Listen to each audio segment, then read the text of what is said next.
In a season marked by controversy and division, the San Jose State women's volleyball team is embroiled in a dispute surrounding the inclusion of a transgender player, leading to significant fallout within the team and the broader Mountain West Conference.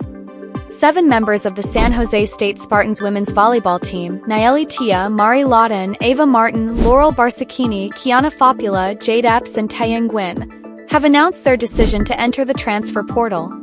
This move comes after a turbulent season that included significant internal strife, particularly over the inclusion of a transgender player.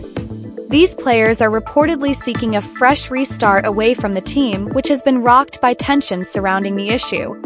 Controversy erupted when Brooke Slusser, a player on the Spartans, publicly advocated for the disqualification of her transgender teammate, who is believed to have been assigned male at birth but now identifies as a transgender female. Slusser's call for action sparked a broader dispute regarding the eligibility of transgender athletes, culminating in her departure from the program as well, as she is now out of eligibility. Similarly, the transgender player involved in the controversy is also no longer part of the team.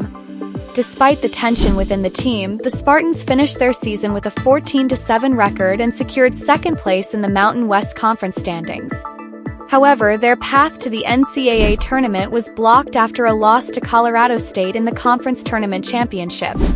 Adding to the team's woes, 7 of San Jose State's wins this season came by forfeit, as several Mountain West teams including Boise State 3 forfeits, Wyoming 2 forfeits, Nevada and Utah State refused to play the Spartans. These forfeits came after significant public disagreements over the eligibility of the transgender player, with opponents arguing that allowing transgender women to compete in women's sports undermines fairness. In a particularly high-profile instance, Boise State withdrew from the Mountain West Conference tournament in November, specifically to avoid facing San Jose State. In their statement, Boise State explained that the decision was made in the interest of ensuring their players were not forced to participate in a situation where they felt the rules surrounding transgender athlete eligibility had not been adequately addressed. The university emphasized that the players should not be put in the position of having to forego an opportunity to compete while the system was still perceived as flawed. San Jose State, on the other hand, maintains that all of its players, including the transgender athlete, were fully eligible to participate under both NCAA and Mountain West Conference rules.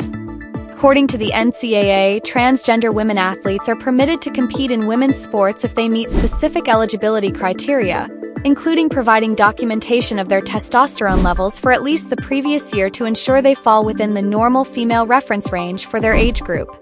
San Jose State asserts that their transgender player complied with these requirements, and therefore their eligibility to compete was never in question.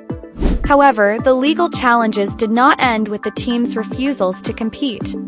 In November, a lawsuit was filed by Boise State players Kirsten and Caitlin Van Kirk, along with several other athletes from the Mountain West seeking emergency injunctive relief. The lawsuit sought to prevent the transgender player from participating, strip San Jose State of the 6 wins earned by forfeit, and bar the team from competing in the Mountain West tournament. Plaintiffs argued that the presence of the transgender player created an unfair competitive advantage. Despite these legal efforts, U.S. District Judge Cato Cruz denied the request for emergency relief. In his ruling, Judge Cruz highlighted that the request had been filed too late, making it difficult to implement any changes in the middle of the season. He noted that the plaintiffs could have sought legal intervention much earlier in the process. This ruling was later upheld by an appeals court, effectively allowing San Jose State to retain its wins and continue competing in the Mountain West tournament. The situation at San Jose State exemplifies the growing tensions surrounding the inclusion of transgender athletes in competitive sports. While the NCAA has established guidelines to allow transgender women to compete in women's sports, the issue remains divisive.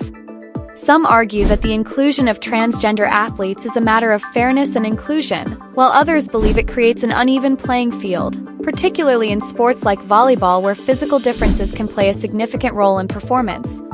This case highlights the complexities of balancing inclusion with competitive equity, a debate that is likely to continue as more transgender athletes participate at higher levels of competition.